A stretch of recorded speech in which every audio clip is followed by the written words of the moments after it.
since you don't have CCBs, you can pretty much spray whatever on it and you'll be fine.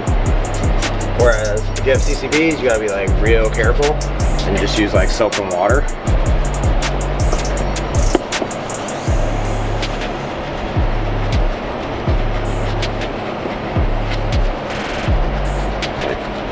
See what I mean about the degreaser, how strong it is? I mean, that's no dwell time even.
So you guys just saw the full detail on the calipers and took off the wheels. It is now on the air jacks, which this gives us a little bit more, I guess, visibility, and it's higher up, so it's less stress on us to look at it. So we're going to show you guys right now the depth of the paint and some more info on the clear coat and things like that. So this is measuring the amount of paint on the car. So it's basically taking a reading, going through the clear, through the base coat and primer, a reading down to the metal, giving me a reading and telling me about how thick the paint is in each area of the car. So that way we can kind of dissect whether anything has been repainted after it left the factory or if someone else has worked on it. So obviously we see 5.4 here, which is on the standard side for BMW paint from the factory. We'll just kind of take a couple readings throughout. 5.7, 5.4. So it's pretty consistent. So the likelihood that this was retouched or repainted at any given time is probably pretty slim. So to give you an idea, that's exactly 5.2 mil thick. And that's how much? So that's how much clear, base coat, and primer is actually on the car. So it looks basically paper thin, which gives you an idea of how little paint we have to work with when we're removing defects. And when you say paint to work with, that means when you're actually, I guess, would it be called buffing the car? Correct. So when we're basically removing clear coat to level the defects. So if you look at your clear, if you look at it microscopically, your clear should be level. Scratches are basically going to create these peaks and valleys like this. So what we're doing is leveling out the peaks and creating basically a level surface so that you get the maximum shine and reflection back from So now when I look at my hood and when I look at the paint earlier, we see all these halos, these scratches, these spider webs, whatever you want to call it. Correct. Essentially what you're doing now is you're measuring how much paint you have to work with, because when you're buffing the car, you can burn through it, correct? Correct. Yeah, so I mean, given the level of like the light scratching per se, I mean, it does obviously hurt the overall aesthetics of the car, but I mean, there's a couple deeper scratches like this one here that we're not really going to be able to do much with. But like these lighter scratches here, we'll be able to polish all that out. Any holograms, things like that. Even through, say, a two-step correction where we're going to compound and then polish everything back out, we're going to end up creating, we're going to remove these like deeper scratches and create hundreds and hundreds of micro scratches with the compound. And then we'll take a polish and a softer pad, generally speaking, and level everything out so that those lighter scratches are basically buffed out to have, I mean, as perfect of a shine as we can get on the car. So the goal here now is to get the perfect level of the whole surface, because right now it's very up and down. So we're not going to be removing any of the orange peel. We would have to be doing basically a full sand on that, kind of what you and I spoke about earlier. There's a reason that there's orange peel in paint from the factory. I mean, you have benefits for longevity because you're not getting the light reflecting directly down to your base coat and creating premature clear coat failure, cracking, fading. And then same thing with some orange peel, you have a tendency, like if this paint was perfectly flawless and I went like this across it right now, I would see every single little scratch that I just put in there, from any dust sitting on the paint, I mean really anything being on it. With the orange peel there, it helps hide a little bit of the marring that you'll create just from maintenance washes or detail spray wipe downs, things like that. Where's the most common area that is inconsistent with any other car? Bumpers, typically, they're not uncommon to have been resprayed, but what you'll see on, I guess it's gonna vary from car to car, right? Yeah. Typically, you'll see slightly thinner paint up top or on level surfaces because that's where you're getting the most exposure to sun, you're getting the most obvious scratches, the most exposure to bird droppings, anything like any natural elements. So doors, typically, you know, maybe not a door ding, but you know, just light scratching from people brushing up against it, you know, as they're walking past with their bags or whatever, things like that. You know, a little thinner. So I mean, so you think you have a decent amount of paint to work with?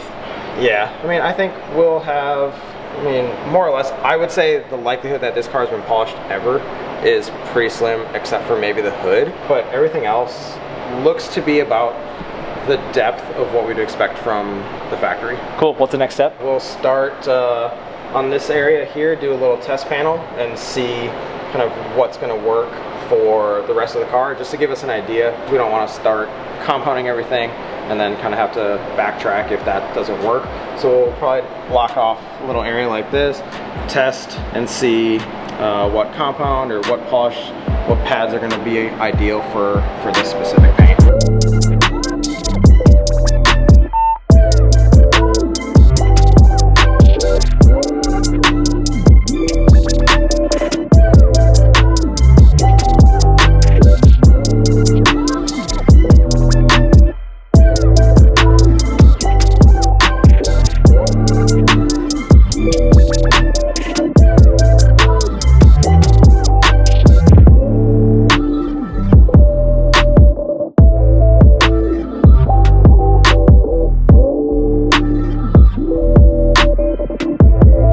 This isn't gonna give us like exactly what we're looking for, but I just want to get an idea of what we have to work with and what we can expect from this particular pad and polish.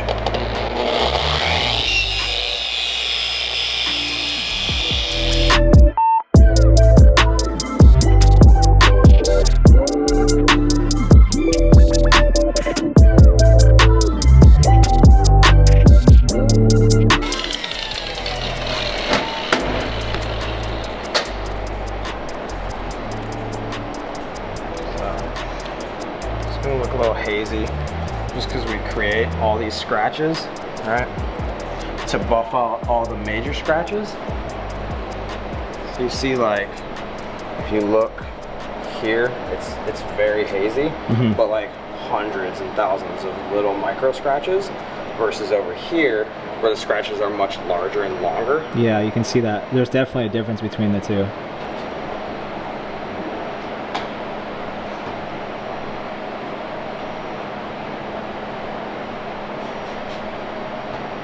So with the yellow, you don't have to prime it the same way. You prime it on. You know, you could prime it either way, but foam, you're not as worried about kind of catching against the paint the way you are with microfiber. So.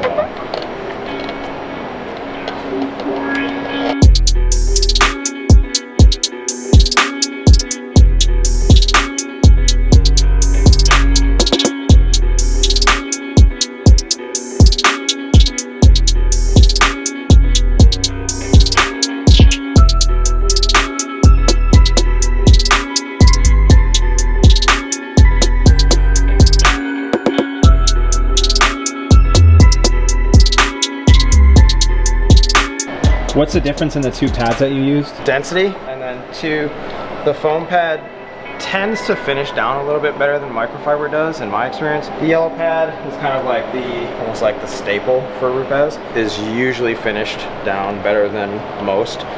Sometimes on this really soft paint, we'll actually finish down with a wool pad, which sounds counterintuitive because wool is generally known as a higher cut, but even though it's the exact same surface area when you look at it, if you look at same surface area, right, both 5-inch pads, but each one of these fibers, if you consider the surface area on that fiber, you have a lot more surface area on this pad than this pad. Sure. So as it's working, right, if this pad fills up with residue, now when we get to here, it's going to just continue to spin and re-scour this paint. Whereas with this, because you have more surface area, it may be able to work a larger area and finish down slightly better.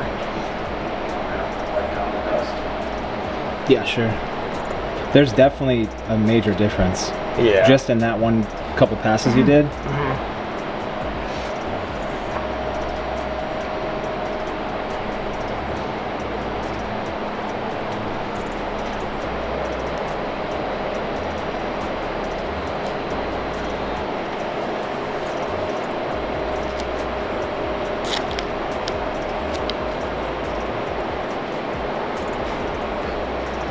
Basically just doing more or less a 50-50. Here is going to be kind of the current condition of the paint. We'll do a one-step correction here, and then we'll do a two-step correction here. The one step basically just going to be polishing.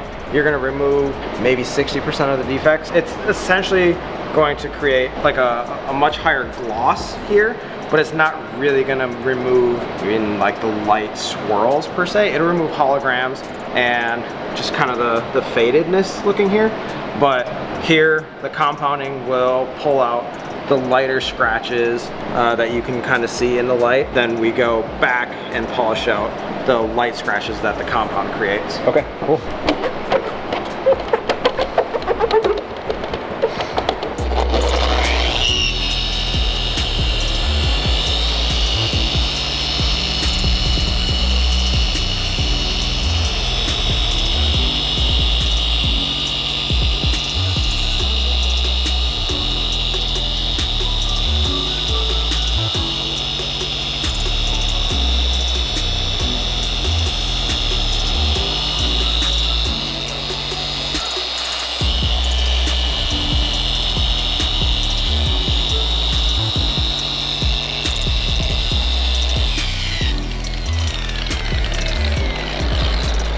And you're saying people usually mask off headlights? Yeah, because you don't really want to polish out. Basically, there's a coating on the lens that is UV protectant. So kind of what you're seeing here, you could actually sand this down and then polish it out, almost identical to what we're doing on the paint. Well, I ordered new lenses anyway, so I'm not too worried about it. Just in case anyone on the internet wants to comment below and say something.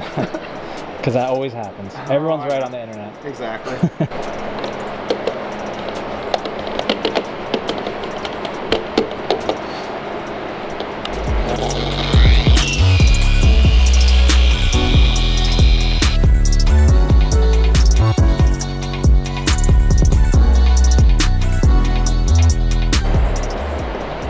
And then, so you gotta kind of like work lightly around the paint. So, you know, it might not be perfect right there, but you'll still see the difference between this and like the single stage polish.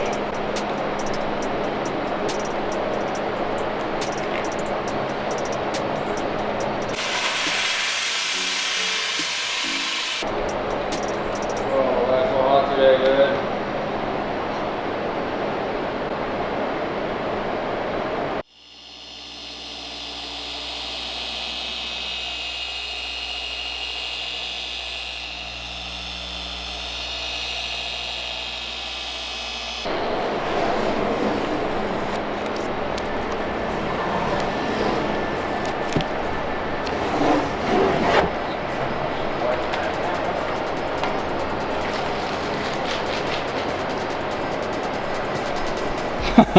Dude, that is insane.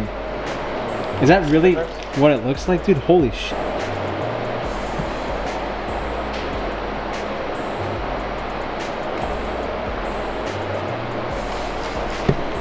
You can see a huge difference.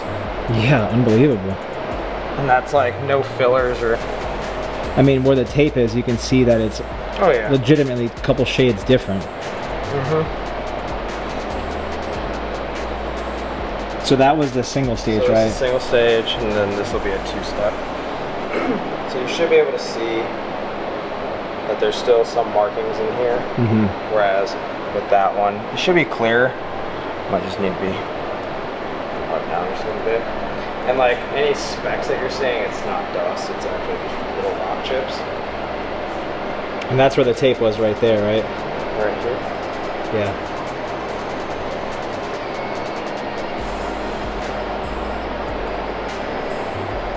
So that's two-step right there, and then my paint. It's not bad with the one step, but you can definitely tell. It's like, if you look at the light, like directly at it, here versus there, it's more crisp. If you can get it to zoom directly into the light there. Yeah, it's cool to see it, you know? I mean, seeing the difference of that, which is what I originally had, was that's my OEM paint that's been sun faded into stage 2 paint correction. Wow, that's amazing.